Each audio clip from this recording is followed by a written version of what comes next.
Баршаңызға қайырлы күн. Сіздерге некеден кейінгі әйел бақыты туралы өте үлкен кітапты оқитын боламын. Авторы Сабира Нұрпейісқызы, 4 бөлімнен тұрады.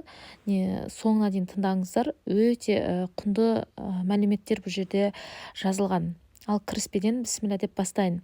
Бұл кітапты мен арнайы сіз үшін жаздым. Сізбен жеке таныс емеспін, бірақ бұл кітап сіздің өміріңізді, өзіңізді жақсарту үшін арнайы жазылған. Әйел адамның осы өмірді қоршаған ортаны өзгертуге керемет күші бар. Бірақ ол күшті біз өзгені ойлау арқылы жоқ қыламыз. Өзгені өзгерту үшін өзгені ойлау керекпіз деген қате пікір бар. Бірақ өзгені ойлаған сайын миымызда өзіңді ұмыт деген функция қосылады. Ал өзіңді ұмытсаң, неше түрлі аурулар пайда бола бастайды. Депрессияға келіп, энергия бітеді. Бұл мидың фокусынан пайда болатын шынайы процесс. Кітапта өзің мен өзгенің арасындағы балансты жоғалтып алмауды, фокусыңызды негативпен позитивке ауыстыруды, күйеуіңізбен, енеңізбен қарым-қатынасы дұрыс орнатуды үйренетін боласыз. Кітабымды алмас бұрын мен жайлы ізденіп, танып алған шығарсыз. Сондықтан кітаптың тек нақты ақпарат пен ғылыми негіздерге және практикаға толы екенін алдын ала біліп отырсыз.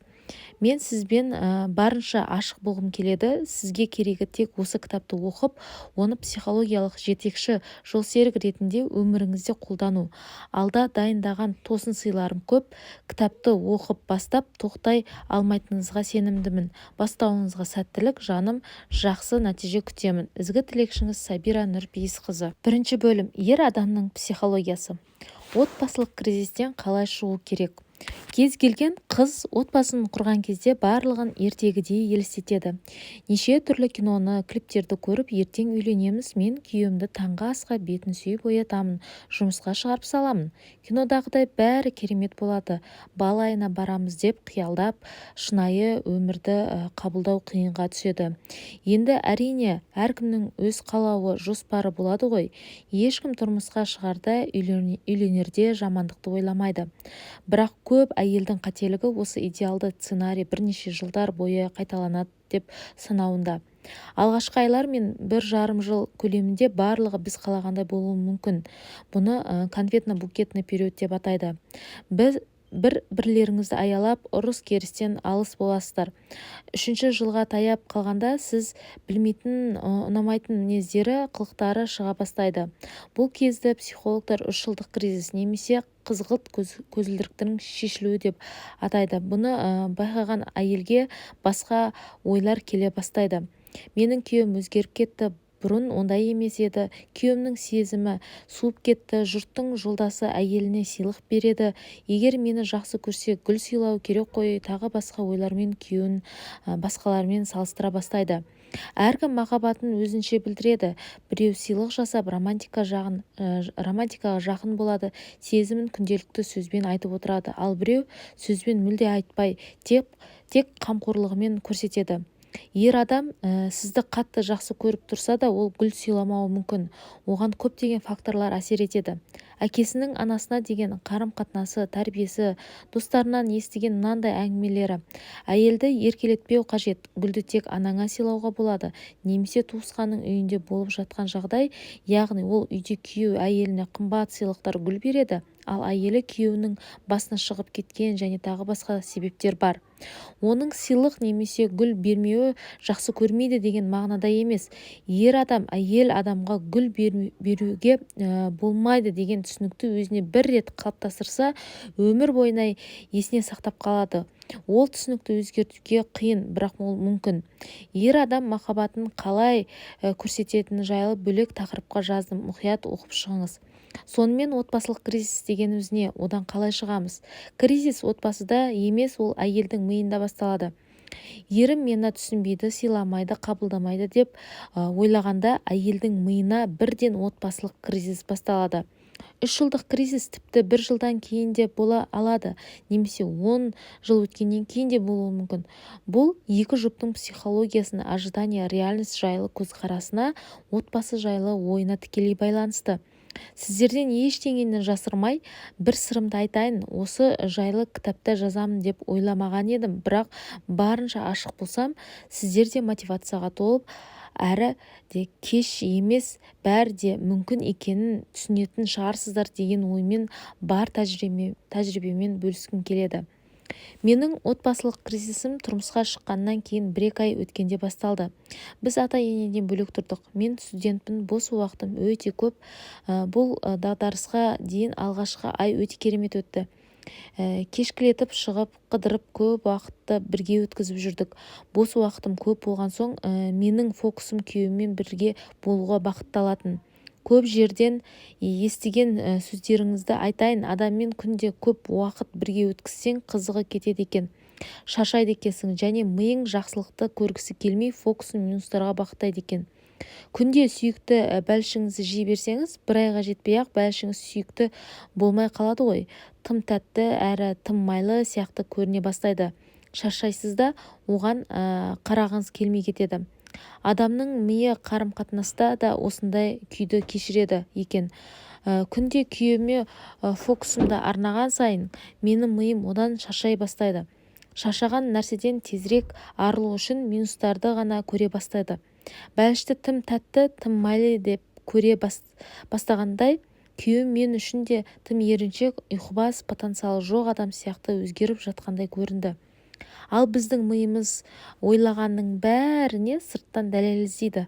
Бұл ойларымды мақұлдағандай күйеуім азанда жұмысқа кешігіп шығатын, кейін мүлдем жұмысынан шығып кетті. Ал бос күндері басталғанда оны түсінуге, сыйлауға тырыспадым және оның шешімін мүлдем қабылдағым келмеді.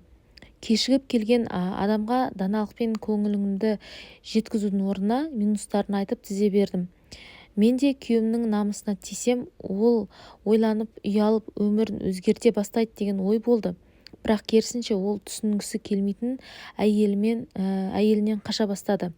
Күнде таңға дейін достарына кетіп, азанда келгенде тағы ренжіп, қанша күн осылай жүресің деп ашық айтатынмын. Бұл біздің арамызды мүлде алшақтатып, сансара сияқты кризистен шығуы мүмкін емес еді. Күйеуім мендегі реніш ашу үшін, намысына тие бергенім үшін күндіз-түні үйден қашатын, қырсығып, жұмыстан безетін. Ал мен ол үйде болмады, маған көңіл бөлмеді, өтірік айтты деп тағы тиісетінмін. Ерім үйде көп уақыт болу үшін, жұмысқа ынтасы болу үшін не істеу керек, маған көңіл бөлгісі келу үшін не істеу керек деген сұрақтар мені мүлде мазаламайтын. Менің бар ойым күйеуімді кінәлау еді. Оның маскасы шешіліп, бұл өмір әділетсіз сияқты болып, күйеуім шынымен кінәлі көрінді. Себебі ол үйлі еркек тек қана отбасын ойлау керек деп ойладым. Оны аңдаған сайын менің күмәнімді ақтайтын, мені тексеретініңді білемін, әдейі саған осыны істеймін, қоймаймын деген еді. Күнде құрбыма хабарласып, күйеуімнің жат қылықтарын тізіп айтып беретінмін. Ал құрбым күнде ажырасу жайлы ойларды миыма құя беретін. Содан кейін отбасының қалай сақтасам екен деп емес, қалай ғана осындай адаммен бірге тұрып жатырмын деген ойлар көбейе бастады. Үйдің атмосферасы бұзылғалы, күйеуімде депрессия басталды. Үйде жүрсе қабағы ашылмайтын. Мен де көңілсіз жүрем. Енді татуласайын деп бәрі жақсы сияқты болғанда қолым қышып телефонын ақтара бастайтын. Содан көңілім түсіп, қайтадан сол сансараға екеуміз түсіп кететінбіз. Тұрмысқа дейін ұрыспайтын, тек жылы сөйлеп, еркелетіп, маған асығатын күйеуім түгі қалмады. Жыласам спектакль қоймашы деп жасыма мән бермей ұрса, қатты дауыспен сөйлейтін адам пайда болды. Үнсіз қалсақ, жұмсақ сөйлесем, күйеуім соған үйреніп кете ме деп қорқып, басынан сөз асырмай жеңуге тырысатынмын. Мен онымен жарыса бастағанда ол да ерегісіп мені басындыра берді. Ол әйелдік қасиетің жоқ, әйел сияқты болсайшы, әйелдік орныңды біл дейтін. Бұл сөздерді сол уақытта кемсіту деп қабылдағанмын. Бірақ қазір сол нағыз менің қателіктеріме бағытталғанын түсініп тұрмын. Біздің дағдарыс менің әйелдік рөлден шығуымнан басталған еді. Бірнеше ай өткен соң, тіпті жарты жыл өтті ғой деймін. Бұлай ұзақ жалғаса берсе, отбасымыздан ештеңе қалмайды деп ойлана бастадым. Менде таңдау болды. Ажырасып кету немесе көну, барлығын қабылдау және өзімді өзгерту. Осының бірін таңдау үшін маған сезімді емес, миды қосу керек болды. Егер ажырассам, ата-анамның алдында ұятқа қаламын және ертеңгі күні өкініп қалам деген ой болды.